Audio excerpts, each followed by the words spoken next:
A'udzubillahi minasyaitonirrajim. Bismillahirrahmanirrahim. Astaghfirullah rabbi wa atubu ilaih. Walhamdulillahirabbil alamin. Wassalatu wassalamu ala asyrafil anbiya'i wal mursalin.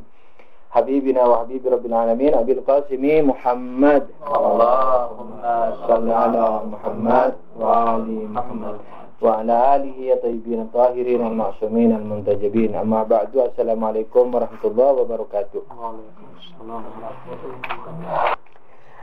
Nah, di kalimat berikutnya ini banyak lagi. Wa ala qudratihi wa ilmihi ihkamul masnu'at, yang menunjukkan terhadap kekuasaannya dan ilmunya. Apa? Penunjukannya lewat apa? Penunjukannya lewat bahwa ciptaannya ini apa?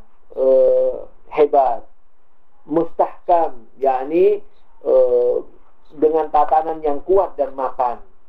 Nah itu. Dan seterusnya sampai ini sebenarnya karena memang kita nggak bisa huduri selamanya, jadi saya sendiri merasa sayang ini dilewati. Semestinya saya baca baris per baris, tapi harus tiap hari dan mungkin setahun baru selesai ini. Kalau saya yang memberikan pelajarannya. Sebenarnya kalau antum masih umur 15 tahun dan sama-sama ada di Indonesia dan saya, antum belajar di pesantren umpamanya, anggap begitu. Maka insya Allah baca baris per baris. Tapi karena antum di sini sudah berumur di atas 20 tahun, artinya perlu ngebut, maka pakai kelas huduri dan gairi huduri. Nah, tapi nanti bisa antum hatta jam 2 malam kalau punya problem, telepon saja mana yang ingin ditanyakan daripada yang antum baca itu. Tapi insya Allah mudah-mudahan tidak terlalu banyak takiyahnya si siapa? Aidullah Mudarris Afghani, karena beliau juga bukan beliau juga kita juga, maksudnya beliau alim ulama, insyaallah penjelasannya akan terasa hauzawi dan mantap insyaallah di hati antum. Ala kulli hal. Nah, itu sekedar tabaruk kepada mukaddimahnya. Nah, beliau juga dalam mukaddimah ini ada di samping mengenai syukur itu ada dua hal lagi yang secara global saya mau sampaikan. Yang kedua adalah apa? Tuhan dalam mencipta alam semesta ini memakai ada tujuannya.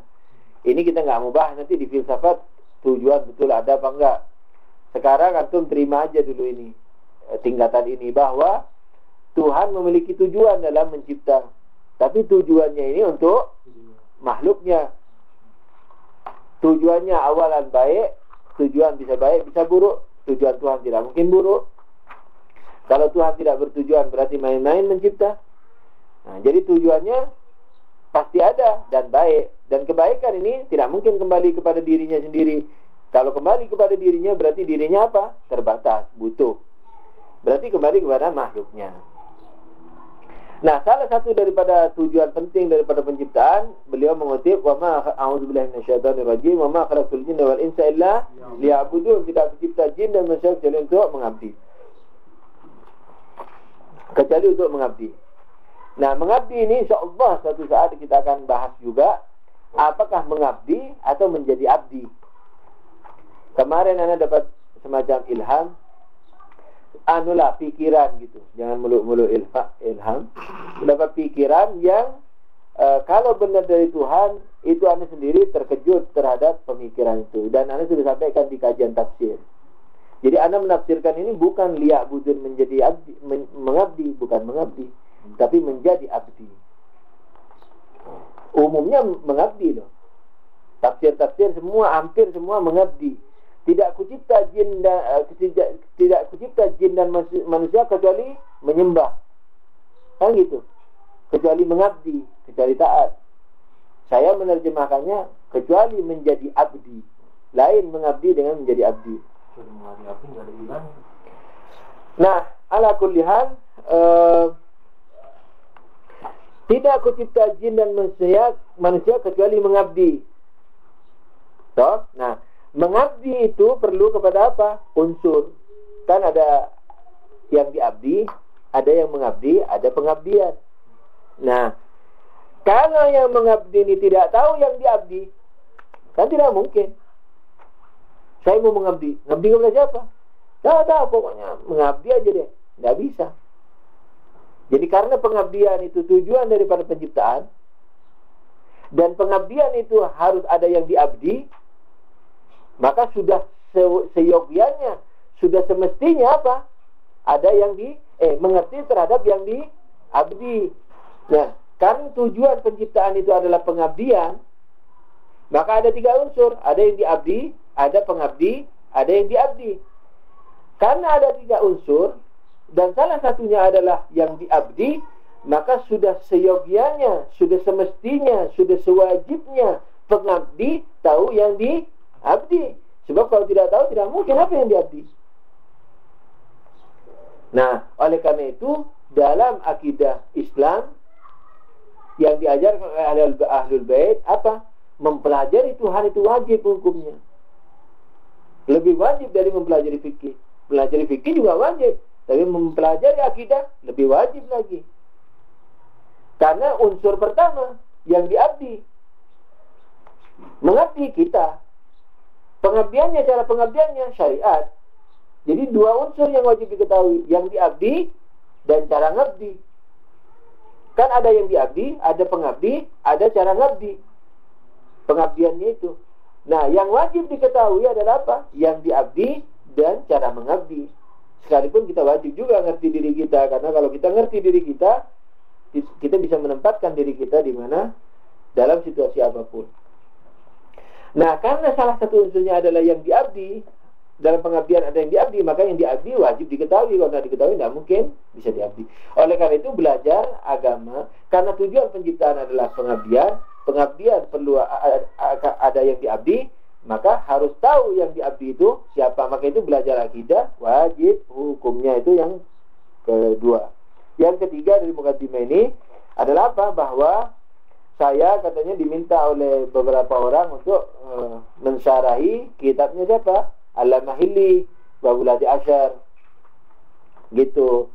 Nah, dan telah menulis sebelumnya juga. Ada orang yang mengatakan, cobalah tinjau kembali tulisanmu segala macam.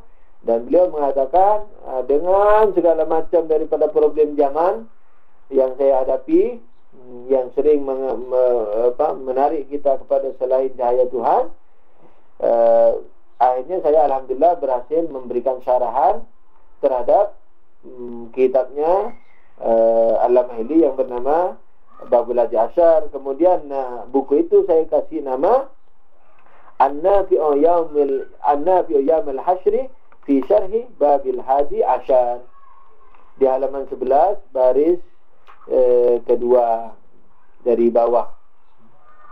Matannya ya, matan syarah, tapi mukaddimah.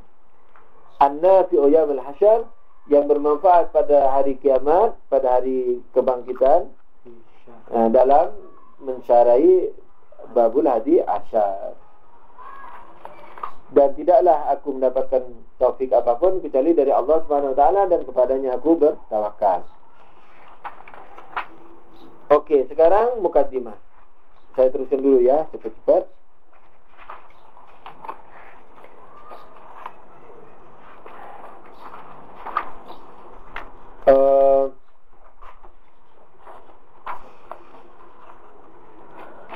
Al-muqaddimatu wujubu ma'rifati usuluddin. Wujubu ma'rifati usuluddin. Wajibnya mempelajari usuluddin. Nah, di sini matanya yang Al-Mahili apa? Mengatakan qala qaddasallahu ruhahu, ini berkata yang Tuhan semoga mensucikan ruhnya. Itu maksudnya Al-Mahili. Yang berkata qala siapa? Fadil Miqdad. Nanti di bawahnya ada akulu. Siapa akulu? Fadil Miqdad. Jadi Fadil Miqdad memberitakan nih sekarang, berkata dia rahmatullahi alaih. Nah, ini Fadil Miqdad yang bercerita. Nah, perkataannya ini punya Al-Mahili. Al-babul hadi asyar fima yajibu ala ammatil mukallafin min ma'rifati usuluddin. Dia kurang lebih maknanya bab ke-11 adalah menerangkan apa-apa yang wajib diketahui oleh mukallaf secara umum dalam mengerti usuluddin, dasar agama. Nah, beliau dalam di sini menjelaskan kenapa babul hadi asyar, kenapa amatul mukallifin, dan kenapa usuluddin. Mengenai al-babul hadi asyar, diceritakan bahwa Al-Mahilli dulu meringkas kitabnya Syekh Tusi, kitab fikih dan kitab akhlak dan doa. Nah, kitabnya kitab Syekh Tusi itu namanya Misbahul Mujtahid, ya, mengenai fikih dan doa-doa. Misbahul Mujtahid. Nah, itu diringkas sama beliau, dikasih nama Minhajus Shalah fi Muhtasaril Misbah, dikasih nama seperti itu. Nah, tapi dalam buku tersebut, sebagaimana tadi sudah dikatakan, bahwa menerangkan apa? Fikih dan doa-doa. Nah, sementara unsur lain belum ada di situ atau tidak ditulis di situ. Yaitu apa? Unsur terpentingnya, yaitu masalah akidah. Nah, buku itu ada 10 bab. Yang diringkas itu ada 10 bab. Akhirnya dilengkapi sama beliau bab ke-11 mengenai akidahnya. Jadi tadi fikih dan doa, fikih akhlak doa, sekarang akidahnya. Jadi babul hadi asyar, makanya disebut bab ke-11. Nah, itu maksudnya dari melengkapi dari Misbahul Mujtahid yang diringkas, yang terdiri dari 10 bab. Nah, bab ke-11 ini menerangkan apa-apa yang wajib bagi seluruh mukallaf. Kenapa dikatakan wajib bagi seluruh mukallaf? Karena yang tidak mukallaf awalan tidak wajib. Yang tidak mukallaf seperti siapa? Orang gila atau anak bayi, tidak wajib. Tapi kalau sehat akal dan dewasa, maka wajib dia belajar. Tadi juga di mukadimahnya Hadil Miqdad sudah mengatakan bahwa wajib belajar usuluddin. Nah, usuluddin ini apa? Usuluddin, dasar agama. Apa maksudnya dasar agama? Yakni tanpa ada dasar ini, maka agama itu tidak bisa dipegangi. Apa agama? Din, syariat, fikih, tafsir, akhlak, doa, apa saja. Nah, tanpa akidah, jadi tanpa bab 11 daripada 10 bab itu, maka 10 bab itu tidak akan ada gunanya. Kan ini Misbahul Mujtahid ini kan 10 bab diringkas.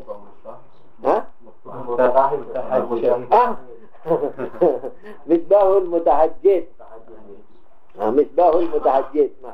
Sorry. Mujtahid melulu. Jadi Misbahul Mutahajjid. Jadi 10 bab atau apa saja yang berkenaan dengan agama, fikih, tafsir, akhlak, semua tanpa akidah, maka tidak mungkin bisa dilaksanakan. Misalnya bagaimana orang mau melaksanakan sholat, orang tidak tahu Tuhan. Bagaimana mau belajar tafsir, orang tidak percaya ini Quran dari Nabi.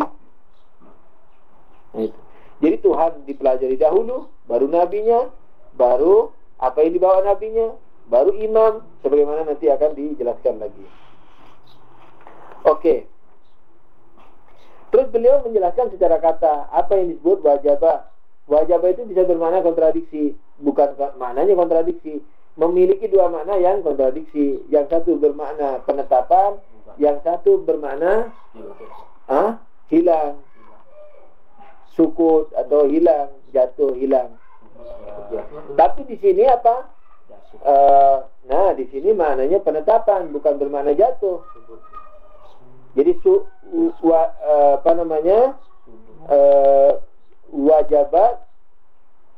wajabah itu bukan hanya bermakna wajib, bermakna positif, tapi juga bermakna jatuh. Sebagaimana di Quran juga disebut faida wajabat junubuha. Jadi ketika katakanlah punggung atau bahu binatang-binatang itu telah roboh ke tanah, kurang lebih begitulah. Ketika menyembelih kurban itu di Mekah, itu wajabat, yakni apa? Jatuh maknanya. Tapi di sini kan wajib bagi semua mukallifin. Wajib di sini bukan bermakna jatuh, tapi bermakna yang pertama, yakni penetapan mesti. Apa yakni? Yakni kalau ditinggalkan jelek. Mana sukut itu negatif, Ustaz? Iya. Bagaimana kalau wajib badru alaika? Hah? Wajib badru alaika. Wajib? Wajib badru. Wajib badru apa? Suruh masanya badru kan?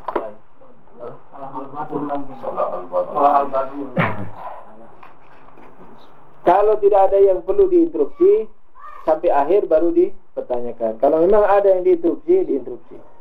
Oke? Wa idza wajaba junubuha. Jadi kalau di faiza wajaba junubuha bermakna apa? Jatuh. Jadi lawan daripada penetapan. Yani lawan daripada positif, yani apa? Negatif. Tapi di sini maknanya apa? Positif. Yani bermakna mengiyai, bukan positif negatif akhlak ini. Jadi positif negatif dalam grammar, dalam penjabaran proposisi. Wa idza wajabat Kalau demikian wajib di sini wajib bagi mukallifin apa? Sesuatu hal yang mesti dilakukan, yang kalau tidak dilakukan menjadi jelek. Makanya dikatakan ma yadummu tarikuhu.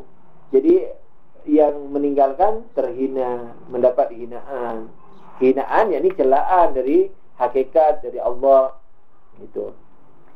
Terus beliau menerangkan wajib itu ada dua, wajib kifayah, wajib aini. Kita sering juga di Sunni dulu kita belajar wajib kifayah, wajib aini. Di sini wajib aini, makanya dikatakan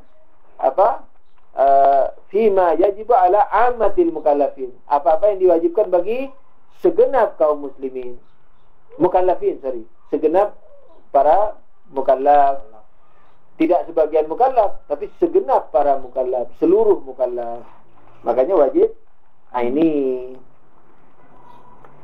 Kemudian din, usul adalah dasar, tadi sudah diterangin. Kemudian din itu bermakna balasan juga bisa. Tapi di sini bermakna apa? Syariat. Usuluddin kan? Usul maknanya dasar, din bisa bermakna balasan, bisa bermakna syariat. Di sini maknanya apa? Syariat. Ini cepet-cepetan karena tadi mukadimahnya panjang. Orang majelis pertama memang begitu. Biasanya sehari itu hanya untuk mukadimah. Oke, nah, kenapa dikatakan usuluddin? Kenapa dikatakan dasar agama? Karena tanpa dasar ini agama itu nggak bisa dipercayai, nggak bisa juga diamalkan. Orang yang belum tahu Tuhan, bagaimana mau sholat?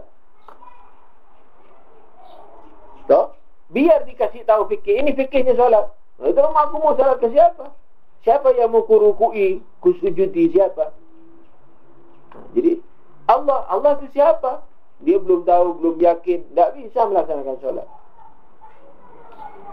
Oke, sudah yakin. Seperti orang Buddha misalnya, orang Kristen, yakin Tuhan. Tidak yakin keadilannya, tidak bisa. Nah, apa yang saya sholat?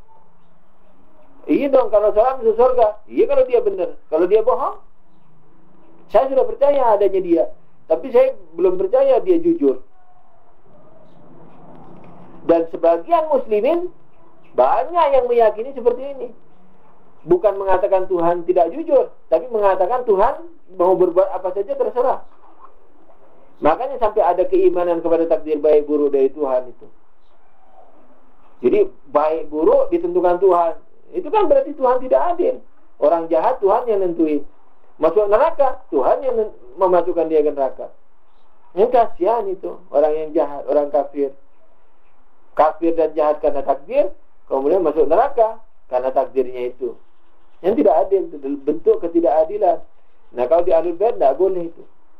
Jadi tidak ada nanti ya dasar agama yang keenam baik buruk dari Tuhan, tidak ada. Nah, jadi justru lawannya yang ada. Yang ini apa? Percaya kepada keadilan Tuhan. Jadi kalau orang tidak percaya kepada keadilan Tuhan, orang tidak agresif dalam hidupnya, tidak berusaha. Ya, apa kata Tuhan lah, ya begini-begini, usaha aja. Karena secara fitrah dia tidak mungkin tidak usaha. Tapi ketika gagal, ya sudah takdirnya. Membangun rumah tangga gagal, takdirnya. Enak dilimpahkan ke Tuhan semua. Jadi tidak bersemangat dia hidupnya, sekalipun sudah percaya Tuhan. Harus percaya adil. Adil juga tidak cukup.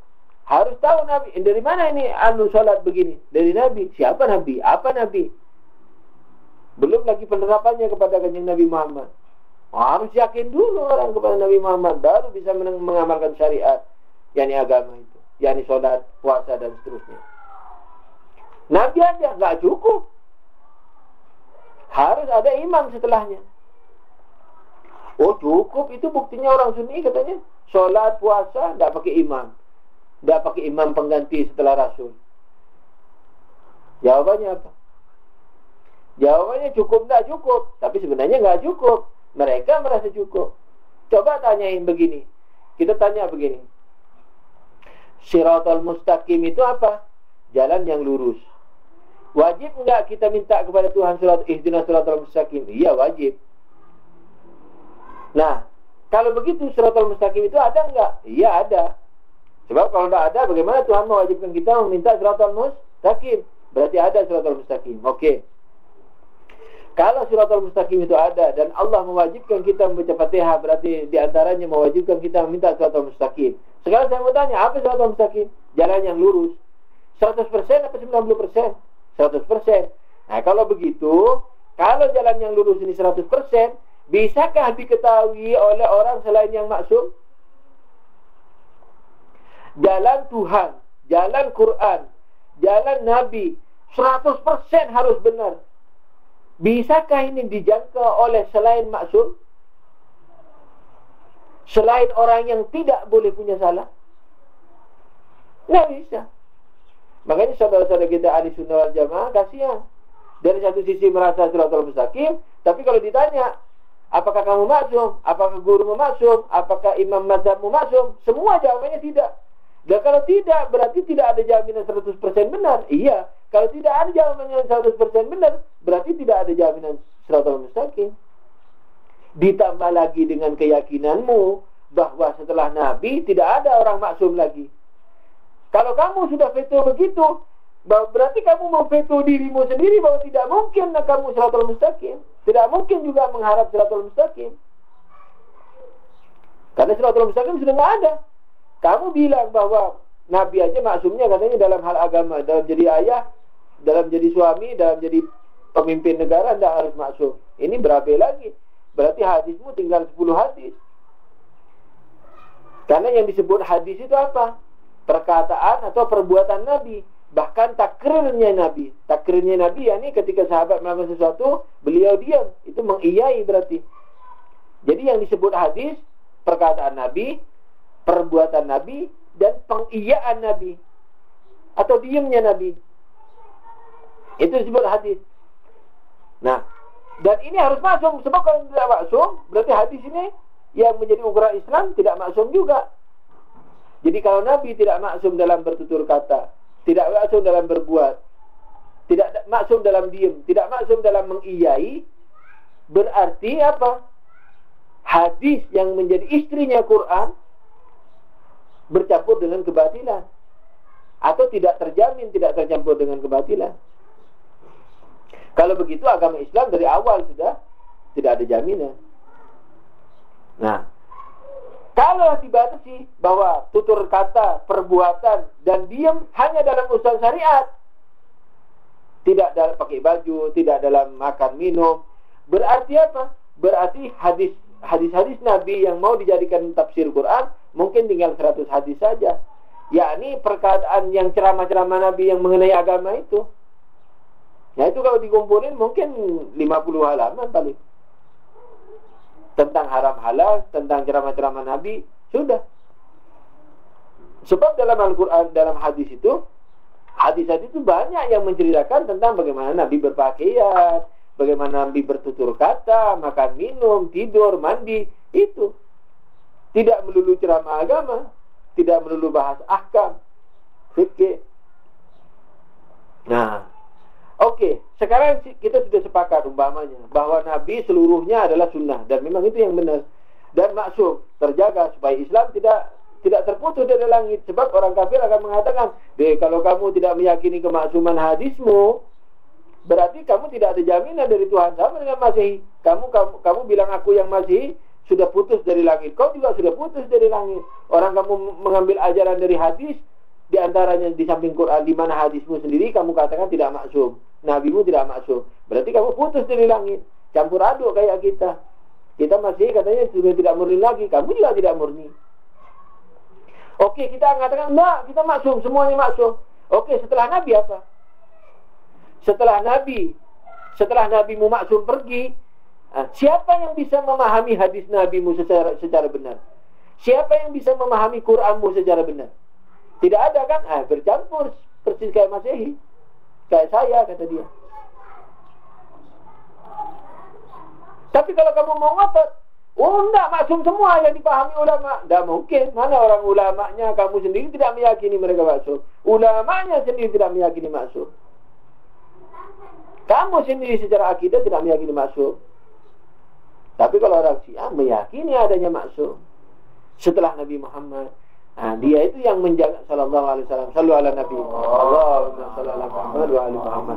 Nah, mereka inilah yang menjaga pemahaman hadis dan pemahaman Quran 100% sebagaimana Nabi, sebagai penerus Nabi. Makanya bertahan sampai sekarang. Makanya ihdinas shiratal mustaqim berfungsi. Sebab ada jalan lurus itu 100% itu. Makanya kita disuruh selalu minta. Tapi kalau saudara kita ahli sunnah wal jamaah, biar dia minta shiratal mustaqim, dia sudah tahu shiratal mustaqim itu tidak ada. Jalan yang lurus 100% itu tidak ada. Islam global ada, tapi beribu dan berjuta-juta pemikiran. Nah itu. Jadi tidak cukup hanya Allah, tidak cukup keadilan Allah, tidak cukup Rasulullah, tidak cukup juga imam. Kenapa? Karena nanti dia bilang, iya kalau aku puasa dapat apa? Dapat surga. Belum yakin aku. Mbak itu, ketika orang belum yakin kepada hari kiamat, maka dia tidak akan mengamalkan syariat. Jadi paling tidak ada 5 usuluddin ini harus diyakini. Keberadaan Tuhan, keadilan Tuhan, kenabian, keimamahan, dan hari pembalasan. Baru kalau ini diyakini, baru orang itu bisa mengamalkan syariat dengan sungguh-sungguh, dengan keyakinan, dengan kemantapan, dan dengan semangat. Oleh karena itu yang 5 ini disebut dasar agama. Yakni tanpa dasar ini orang tidak mengamalkan agama. Bukan rukun iman. Kalau di ahli sunnah wal jamaah kan disebut rukun iman. Bukan rukun iman. Sebab kalau di Syiah, biar kamu beriman kepada yang 5 ini bisa kafir. Misalnya tidak percaya bahwa surat Fatihah dari Quran, kafir sudah. Gitu. Quran tidak perlu masuk. Sebaliknya kalau di sini kan kitab-kitab masuk. Kalau di Syiah kitab-kitab enggak menjadi dasar. Awalan tidak semua Nabi bawa kitab. Paham enggak? Jadi misalnya umatnya Nabi Lut. Kalau rukun iman itu harus percaya pada kitab-kitab Allah, Nabi Lut tidak bawa kitab. Jadi kitab ini hanya sebagai memang keimanan dia ada dalam ayat, tapi bukan dasar agama. Kitab ini keimanan yang bergelantung kepada keimanan kepada siapa? Nabi. Orang percaya Nabi baru percaya kitab yang dibawanya. Jadi nggak perlu mandiri. Keimanan dia, malaikat juga keimanan. Tapi nggak perlu jadi dasar. Orang percaya malaikat, tidak percaya malaikat, asal percaya kepada yang 5 ini, dia bersemangat dalam agama. Jadi tidak tergantung gitu. Tapi keimanan itu wajib ada. Tidak mempengaruhi seandainya nggak tahu umpamanya. Ada orang ini tidak tahu adanya malaikat nih. Baru masuk Islam, tahunya hanya Allah, keadilan Allah, Nabi Muhammad, kemaksuman imam, dan hari kiamat. Belum tahu bahasa Arab, belum bisa baca Quran, belum baca terjemahannya. Walhasil orang buta huruf. Beriman pada Allah, keadilan, Nabi, imam, hari akhirat, sholat, tidak apa-apa. Semangat dia sholat. Sekalipun nggak tahu ada jin, sekalipun nggak tahu ada malaikat. Tapi kalau nggak tahu ada hari pembalasan, dia tidak akan semangat. Kalau nggak tahu ada Tuhan, dia tidak mungkin sholat. Itu maksudnya. Jadi keimanan pada jin juga harus ada. Jadi sekalipun kita beriman kepada yang 5, ingkar adanya jin, kafir. Ingkar adanya malaikat, kafir. Ingkar adanya kitab-kitab, kafir. Tetap kafir. Dasar saja, dasar bagi mengamalkan syariat. Jadi kadang-kadang orang sini menyerang Syiah, oh itu udah ada iman kepada kitab. Nah, kitab tidak perlu mandiri, kitab itu kembali kepada furu iman. Furu'nya kembali, cabangnya kepada mana? Cabangnya daripada kenabian. Kitab cabang kenabian. Begitu. Nah, jadi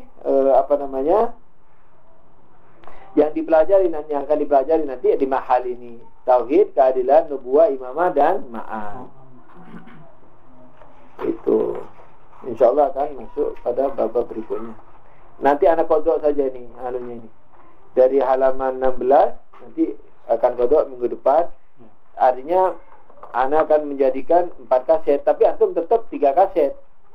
Jadi penjelasan dari anak nanti 4 kaset. Oke, sekarang antum masuk pertanyaan atau debat?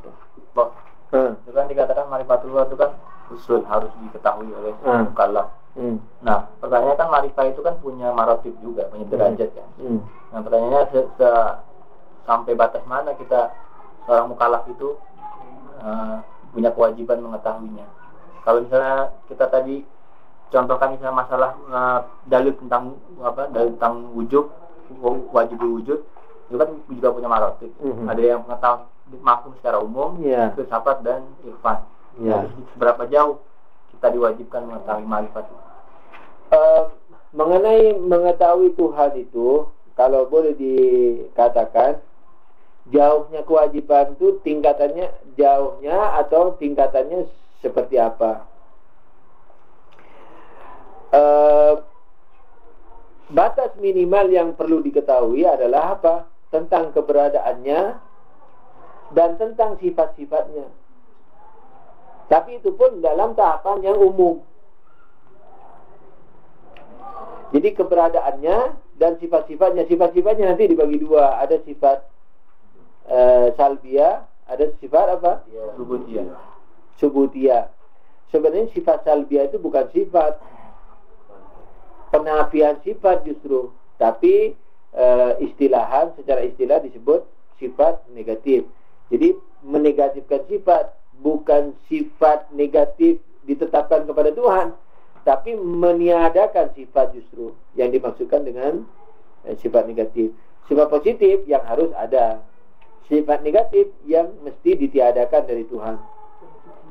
Nah, jadi kira-kira kalau boleh diringkas dengan bahasa umum, awam lah ya, mengerti tentang Tuhan dan katakanlah 100 Asmaul Husna, anggaplah begitu.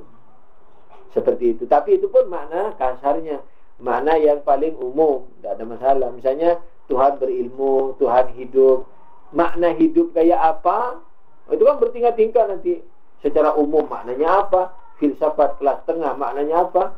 Filsafat kelas tinggi maknanya apa? Irfan maknanya apa? Hidup. Jadi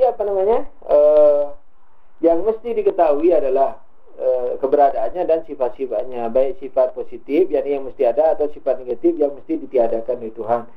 Dan secara umum cukup gitu. Tidak harus yang filsafat tengah atau filsafat tinggi. Misalnya apa Tuhan, maknanya Tuhan itu berilmu. Ya maksudnya tahu segalanya. Nah, sudah. Bagaimana? Apa sebenarnya arti tahu segalanya? Tidak perlu. Bukan tidak perlu ya, ini tidak wajib. Perlunya mah perlu bagi yang mampu mendalami. Lagi?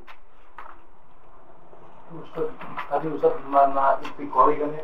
Iftikor. Itu kan mana iftikor kan mana umum kan ya? Misalnya seorang filosof berbeda pandangannya dengan seorang misalnya orang yang nggak pernah belajar filsafat. Iya. Ustaz tahu dari mana bahwa mana iftikor di sini bisa arahnya sampai banyak begitu? Kan sudah saya kasih tahu tadi. Tahu dari mana? Kan sudah saya kasih tahu bahwa orang dahulu ketika menulis kitab itu sudah menjadi alama. Bukan maksudnya Ustaz. Maksudnya kan misalnya kalau dia kalau kita tahu latar belakangnya gampang ya. Misalnya kalau dia pernah belajar filsafat kan, atau dia muridnya Munasadran. Tapi kalau misalnya kitab ini tidak tahu asal usulnya dia, mana iftikor sendiri dalam bahasa Arab kan tidak sampai sejauh itu. Itu gimana? Iya. Yang kedua, jadi awalan kita tahu dari katakanlah semacam biografi daripada penulis, kan gitu toh. Yang kedua, bisa secara global dari posisi ilmunya. Seperti misalnya, contohnya, banyak orang ulama meminta dia menjelaskan buku itu. Berarti gurunya ulama. Berarti makna yang akan ditulis adalah makna yang tertinggi dari yang mampu dia ketahui. Yang ketiga, istiqor di sini belum tentu apa yang dimaksudkan mulasadro. Yang tingkat 3 itu memang tidak semua memiliki makna istiqor, itu hanya mulasadro, karena itu batu loncatan terakhir menuju wahdatul wujud. Yang mulasadro ini secara argumentasi akal. Jadi istiqor yang di sini itu tadi penjelasan umum apa makna iftikor dalam pandangan filosof, kan gitu. Tapi beliau Fathul Miqdad ini mungkin sampai kepada tingkatan kedua itu, Allahu a'lam, yakni tingkatan filsafat, bukan yang hikmah muta'aliyah, bukan yang filsafat mulasadro gitu. Mengingat dari sisi waktunya yang lebih dahulu kurang lebih kan Al-Mahili tahun berapa? Fathul Miqdad kalau nggak salah hampir sejaman ya. Hampir. Yang wasawi setelah itu. Makom kedua ya kan setelahnya Fathul Miqdad.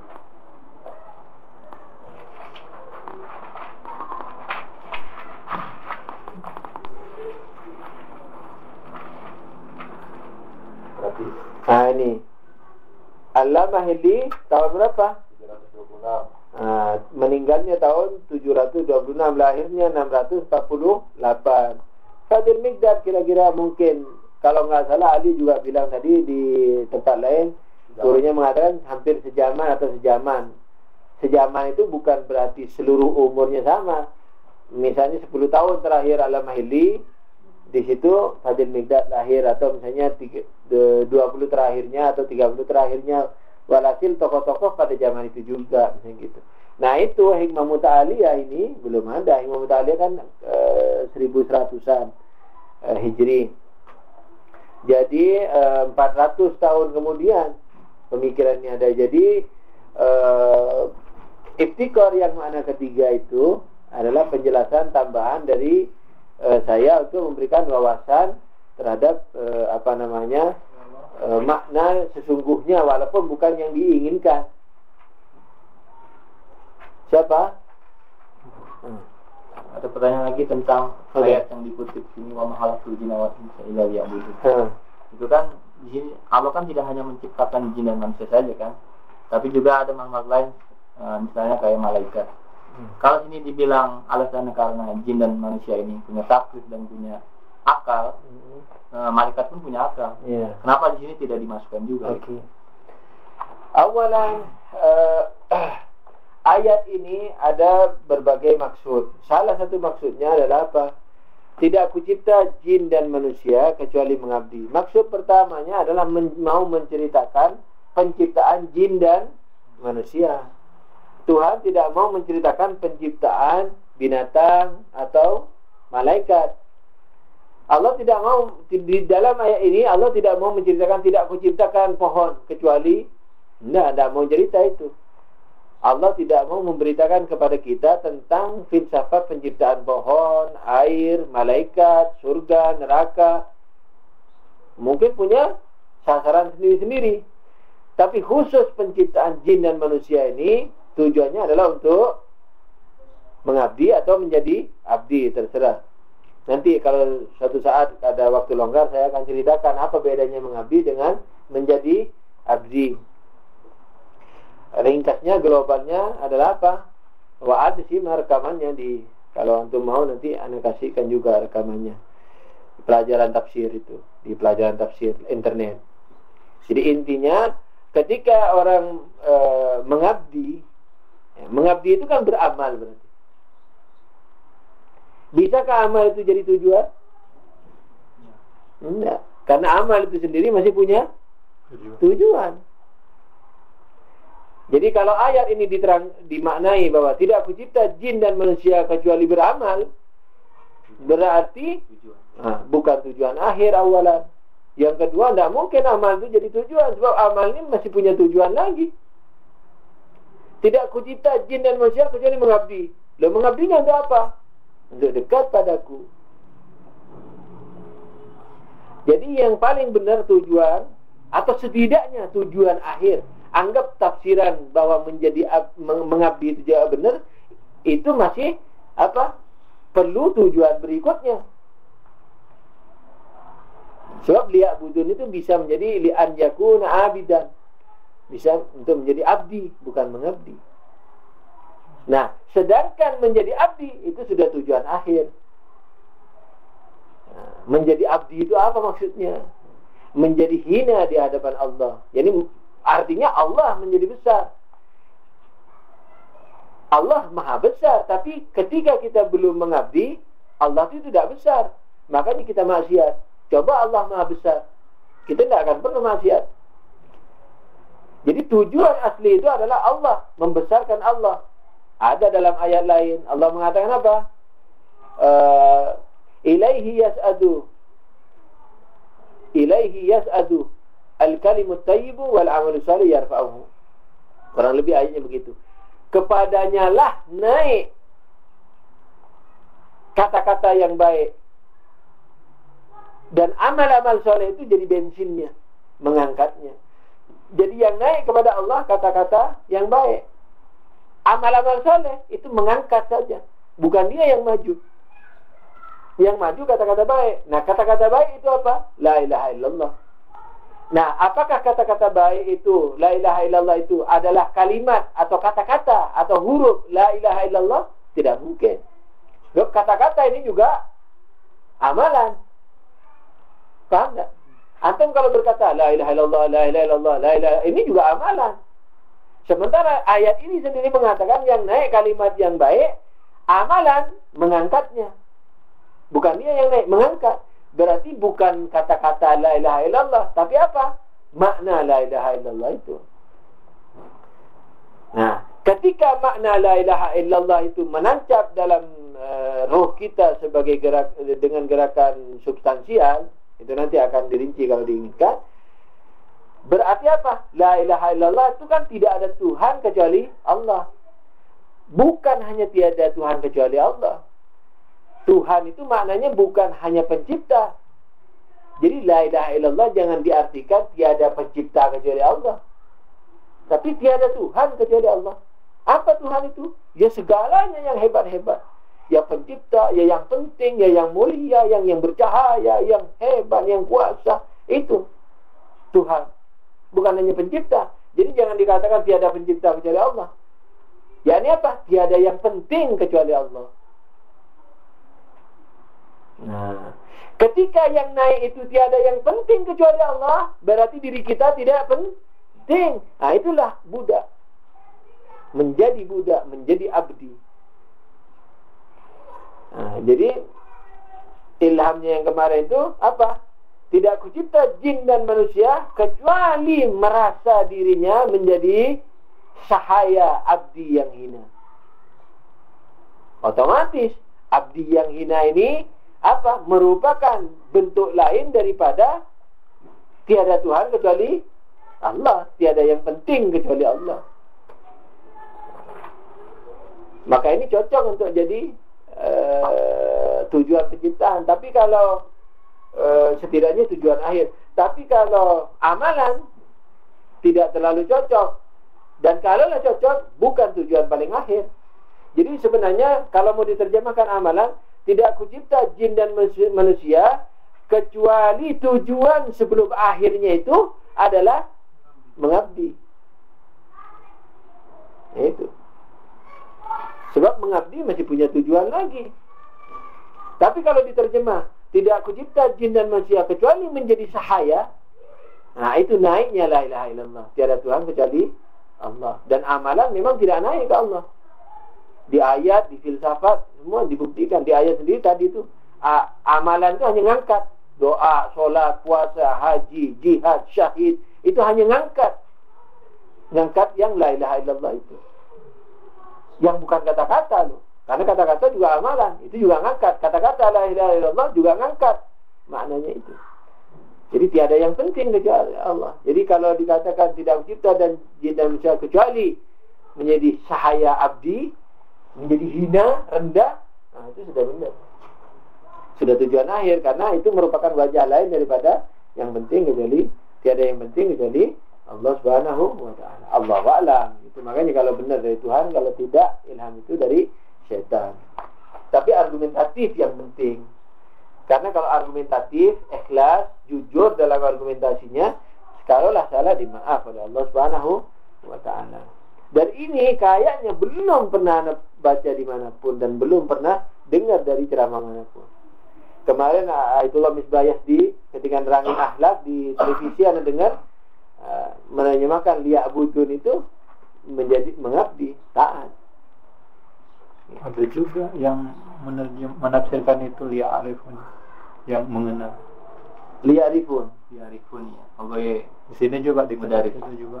Bilang dia mungkin bilang liya'rifun lebih liya'budun nih, karena ubudiyah karena kalau dimaknain ma'rifah, karena liya'budun ini apa?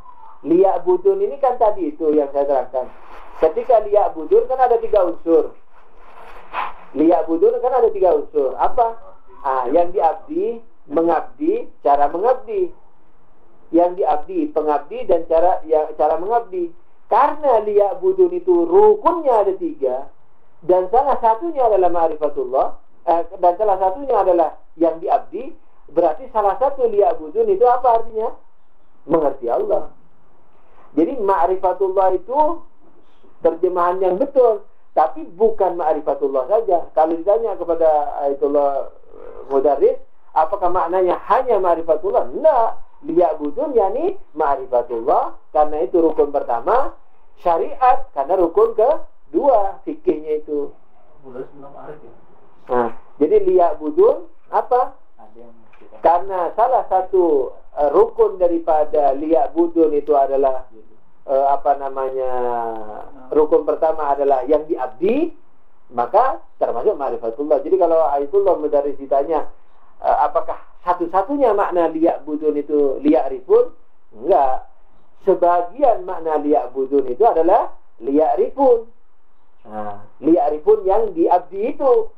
Tapi kemudian cara mengabdinya dan melakukan pengabdiannya itu. Kira-kira makna itu bagian daripada liya'budun yang bermakna mengabdi. Kan pengabdian itu ada 2, ada dasar, ada lahir, ada batin. Batinnya mengerti yang diabdi, lahirnya mengamalkan dengan cara pengabdiannya itu. Jadi masih tidak keluar daripada liya'budun yang bermakna mengabdi. Jadi belum keluar kepada menjadi abdi. Allahu a'lam ya. Jadi itu secara dasarnya dan argumentasinya. Kalau dari ayat ini bisa gak kita bilang ini liya Allah. Jadi tujuannya adalah untuk Allah. Yang mana itu? Dari wa ma khalaqtul jinna wal insa illa itu lagi ya kepada Allah. Lillah. Aku melihat Allah kecuali Allah. Untuk Allah. Lillah. Jadi sudah. Di mukadimahnya atau di mana? Halaman 10. Pasti ayat itu. Wa ma khalaqtul jinna wal insa illa lillah. Kecuali apa? Kecuali untuk Allah. Illallah. Karena maksudnya gini kalau dia jangan illallah, illa lillah. Kalau illallah tidak pencipta jin dan manusia kecuali Allah. Apa maksudnya? Illa untuk Allah. Dari tinjauan nahu kan ini liya'budun ini kan fi'il. Dia kan mustaq kan diambil dari masdar. Masdar itu kan muta'addi dia. Jadi pasti ada fa'ilnya. Fa'ilnya adalah jin wal ins. Iya. Ini kata kerjanya nggak mungkin sebagai tujuan, nggak mungkin. Pasti ada kalau ini muta'addi dia butuh kata maf'ul. Nah itu tujuannya. Misalnya. Iya, lihat. Nah berarti saya bilang bisa aja lillah Allah. Liya'budun, yakni liya'buduna lillah. Liya'budun yani lillah memang. Jadi khas jadinya. Ya, enggak dong, tetap tidak keluar. Tidak kucipta jin dan manusia kecuali mengabdi kepada Allah. Kan itu. Tetap itu. Itu masih belum makna yang saya inginkan. Yang saya inginkan itu bukan mengabdi kepada Allah, menjadi abdi Allah. Sebab mengabdi kepada Allah itu masih punya tujuan. Saya sholat kepada Allah ini bukan terakhir. Masih ada yang saya tuju. Kalau bahasa awamnya, surga yang saya tuju. Bahasa sedikit melanglangnya, ridho Allah yang saya tuju. Cinta Allah yang saya tuju. Enggak dong. Jadi mengabdi kepada Allah itu masih punya tujuan. Kan mengabdi kepada Allah, bukan Allah. Jadi saya sholat, ya, saya mengabdi kepada Allah. Itu lain dengan Allah. Begitu. Terus dijawabin, wa ma khalaqna jinna wa insa illa Nah, liya'budun li an yakuna abidan. Liya'budun itu diterjemah menjadi li an yakuna abidan. Bisa jadi ini menjadi ya ini li an yakuna abidin kan jamak ya, li an yakuna abidin. Yani menjadi hamba, liya'bud. Nah, itu dimaknai menjadi hamba, bukan menghamba. Jadi menghamba dengan menjadi hamba lain. Gitu. Bisa bilang li abdi. Nah, li abdi untuk hambanya. Nah, enggak bisa. Li abdi ya. Ustaz, kalau dihubungkan dengan dengan tujuan yang lain kan katakan innalillahi wa inna ilaihi raji'un. Terus di dalam surat Sabah ayat 46 katakan bahwa aku hanya minta qul innama unidukum biwahidah. Nah, jadi kalau saya pernah dengar itu dari Ustaz Ahlak ya, dikatakan sebetulnya Tuhan itu menginginkan itu hanya ikhlas gitu. Di sini katakan lillah kan. Lillah. Taqumu lillah di sini. Jadi kayaknya liya'budun itu saya lebih cenderung menjadi menjadi Tuhan lah, menjadi Allah. Lillah lah gitu. Allah. Jadi karena Allah segala sesuatu gitu liya'budun itu.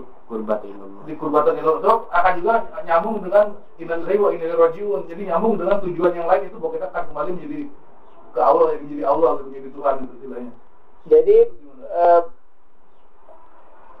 kan sudah saya bilang bahwa makna ini tidak bertentangan. Menjadi abdi atau mengabdi tidak bertentangan. Cuman kalau mengabdi masih bukan terakhir, masih ada lagi. Yani menjadi abdi itu. Jadi semuanya tidak bertentangan. Tetap sama-sama ikhlas, sama-sama karena Allah. Kan tadi si Ramza juga mengira bahwa sama. Karena liya'budun perlu kepada maf'ul. Maf'ulnya yani Allah. Berarti sama Allah. Loh, saya tidak mengingkari Allah. Liya'budun itu juga liya'budun Allah. Menyembah kepada Allah. Tapi menyembah kepada Allah ini bukan tujuan akhir. Sebab menyembah kepada Allah ada tujuannya orang menyembah. Apa tujuannya? Kasih sayang Allah. Anggap begitulah. Ikhlas mungkin. Apa saja terserah. Kasih sayang, maaf, pengampunan. Kan semuanya orang beribadah untuk itu. Untuk mendapat itu. Jadi kan makanya dikatakan beramallah kamu baik-baik supaya kamu dapat balasan yang baik. Mesti ada supaya. Tapi kalau menjadi abdi itu bisa dikatakan bahwa sama-sama benar. Kalaulah punya anak benar, bisa saja punya anak salah. Yang pertama itu justru benar, tapi janganlah dimaknai tujuan akhir. Nah, tapi kalau punya anak ini benar, maka ini lebih benar. Seandainya tidak salah, sebab bisa saja dari sisi nahunya tidak bisa, dari sisi balaghahnya tidak bisa. Ini saya kan meninjau dari sisi filosofinya saja. Kalau dari sisi filosofinya punya anak lebih benar, yakni menjadi abdi. Karena yang naik itu la ilaha illallah, yakni tiada yang penting kecuali Allah. Itu wajah lain daripada kesahayaan saya, keabedan saya. Jadi beramal tidak naik, beramal itu ngangkat saja. Yang naik perasaan la ilaha illallah itu. ma'rifah kepada makna la ilaha illallah, yakni tiada yang penting kecuali Allah. Artinya saya hina. Gitu. Jadi tidak tercipta jin dan manusia kecuali menjadi hina. Artinya bukan menyembah Tuhan sehingga menyembah Tuhan juga tidak apa-apa, karena dengan menyembah Tuhan dia merasa hina. Jadi menyembah Tuhan supaya hina di hadapan Allah. Makanya disuruh sujud dahi yang begitu terhormat. Kalau orang Melayu dipegang dahinya tersinggung, disuruh taruh di tanah lagi. Gitu. Sampai sujud di karpet nggak boleh, karena sujud di karpet mana orang tambah merasa terhormat. Sujud di karpet sutra misalnya, tambah terhormat. Tapi kalau di alur benda tanah, hanya tanah. Nah itu. Itu kalau menyembah dengan penyembah atau pengabdi dengan mengabdi, mana yang paling penting? Ya, mana yang paling penting? Apakah didahulu mendahului? Mana yang paling penting? tidak paham. Misalnya dibilang bahwa diciptakan manusia, jin dan manusia untuk menjadi pengabdi, ya kan? Menjadi abdi, menjadi abdi. Sedangkan menjadi hina. Menjadi hina. Perlu kan cara orang untuk apa? Menjadi hina. Oh iya, perlu cara. Mana yang dahulu mendahului, mana yang lebih penting? Nah itu kan pertama. Nah yang lebih penting adalah caranya itu. Yang lebih penting. Tapi caranya tanpa tujuan juga sia-sia. Jadi sebab akibat. Jadi makanya dibilang ketika tidak kucipta kecuali untuk. Nah untuk itu kan berarti sebab apa? Sebab itu bermacam-macam. Ada sebab tujuan, ada sebab keberadaan. Adanya ma'rifatullah, adanya mengabdi, taat pada Allah, itu menyebabkan orang naik. Itu disebut adanya keberadaan.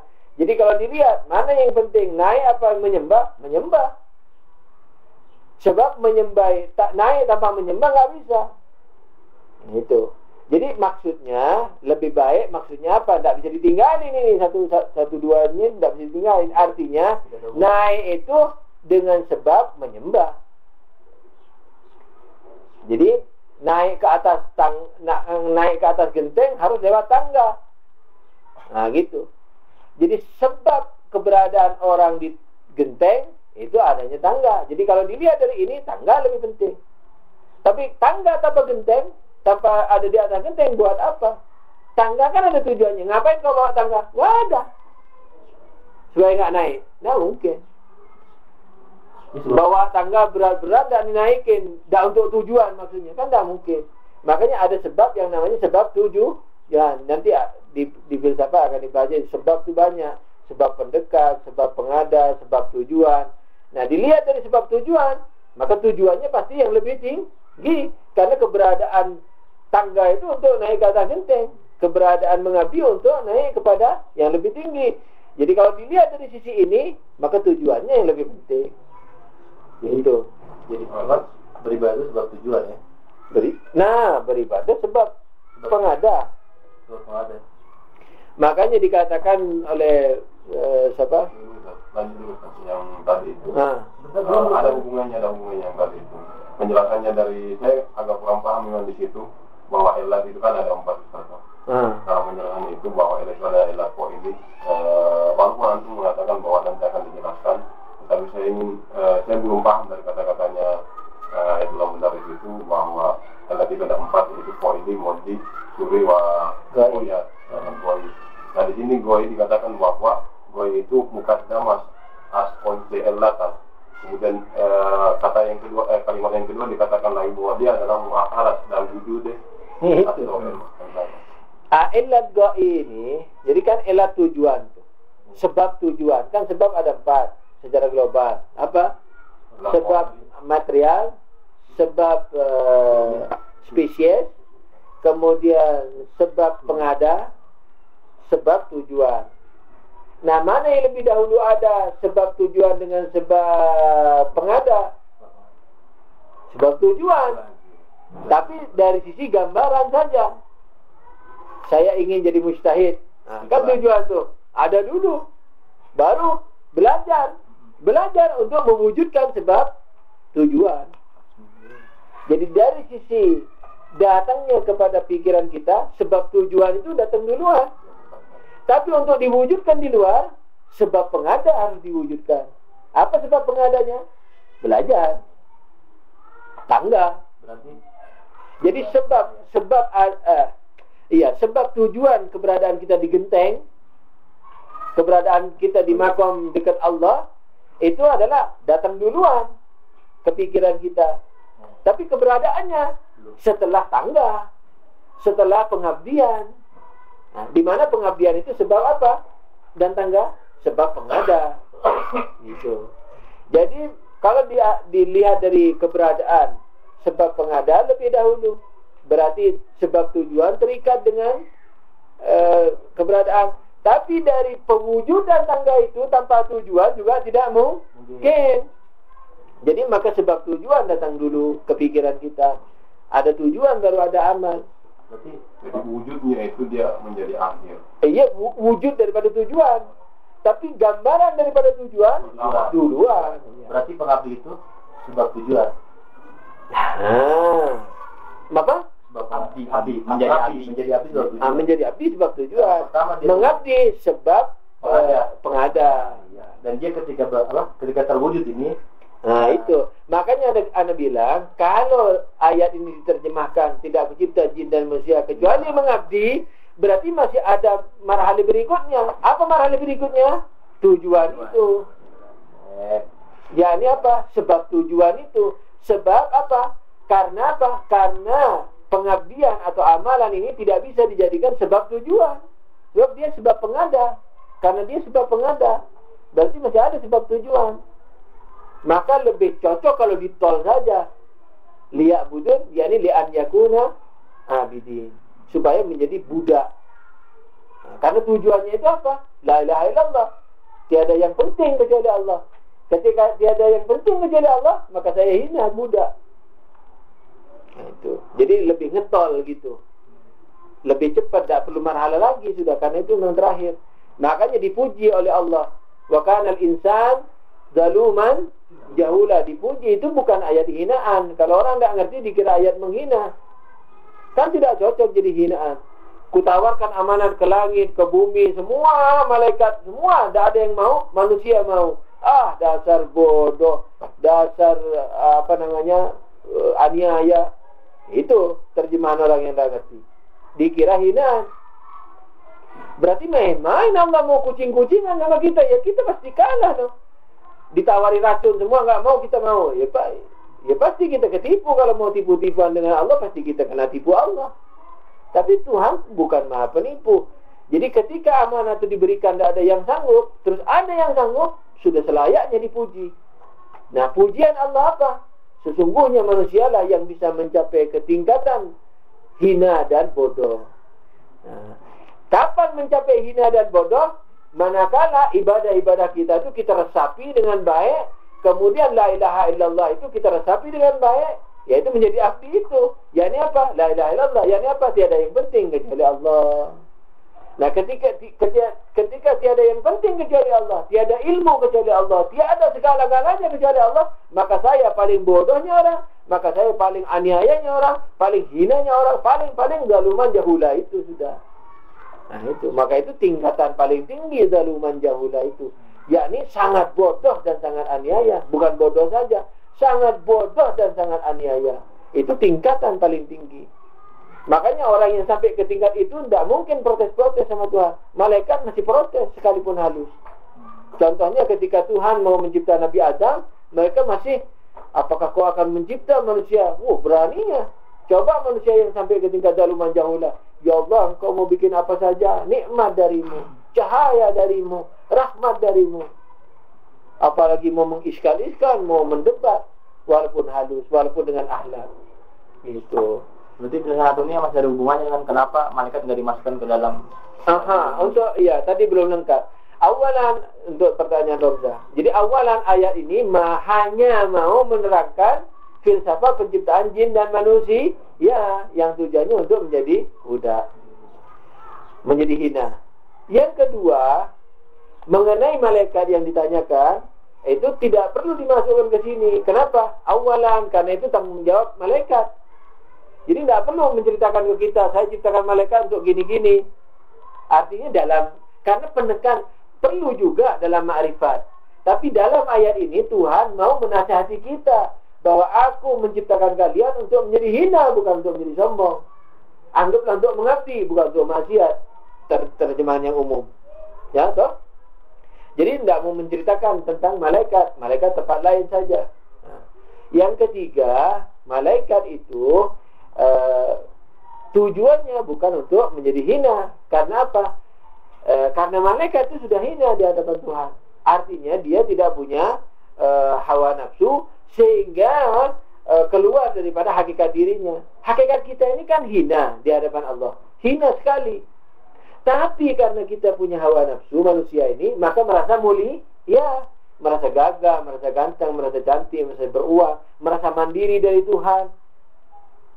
Mandiri itu bukan sombong, bukan berarti tidak terikat. Tetap terikat, kita berdoa, sujud syukur, tapi mandiri. Seperti tadi yang dijelaskan secara umum itu, pandangan iftikar atau butuh atau perlu secara umum. Ya, merasa kita mandiri, tidak seperti perasaan sinar listrik kepada arus listrik itu. Belum kita rasakan itu. Kita perasaannya mandiri aja ini. Perlu udara, ya dikirimi oleh Tuhan. Entah melalui malaikatnya, rezeki apa begitu. Tidak pernah dari dalam munculnya arus listrik itu. Nah gitu. Ya, malaikat tidak punya hawa nafsu. Jadi dari awal udah hina. Jadi kalau misalnya tidak kucipta, jadi yang dimaksudkan di sini adalah tidak kucipta sesuatu, katakanlah gitu, kecuali tidak kucipta jin dan manusia kecuali untuk menjadi abdi secara ikhtiar, untuk menjadi abdi secara freedom, secara ikhtiar dia, bukan secara determinis. Tapi kalau malaikat sudah jadi abdi dari awal karena dia sudah determinisnya begitu, fitrahnya udah begitu, nggak punya hawa nafsu. Dari awal udah hina terus. Ada yang sujud, tidak pernah berdiri. Ada yang rukuk, tidak pernah berdiri, dan seterusnya. Tapi kalau manusia bisa begitu, bisa nggak begitu, ikhtiar dia. Maka itu tujuan ini lebih cocok untuk manusia, tidak untuk malaikat. Sebab malaikat tidak punya ikhtiar. Tidak ada yang ditekankan di situ nilai-nilainya.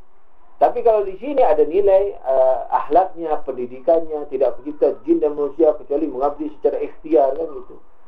Terserah mengabdi atau menjadi abdi. Wah, ini sudah lebih dari 1 jam dari. Tapi karena memang kita lambat ya. Walhamdulillahirabbil alamin. Wa sallallahu ala Muhammadin wa alihi tahirin. Salawat. Allahumma shalli ala Muhammad wa ali Muhammad. Ya Allah, ya Tuhan kami, semoga yang kita lakukan ini mendapat ridho dan pahalamu dan cahayamu dan hidayahmu. Dan kalau ada kesalahan, mudah-mudahan Engkau benahi, mudah-mudahan Engkau berikan penjelasan kepada kita, dan kalau ada benarnya, mudah-mudahan Engkau berikan keteguhan dan kekuatan untuk mengamalkannya. Amin ya rabbal alamin. Wabillahi taufiq wal hidayah. Wassalamualaikum warahmatullahi wabarakatuh.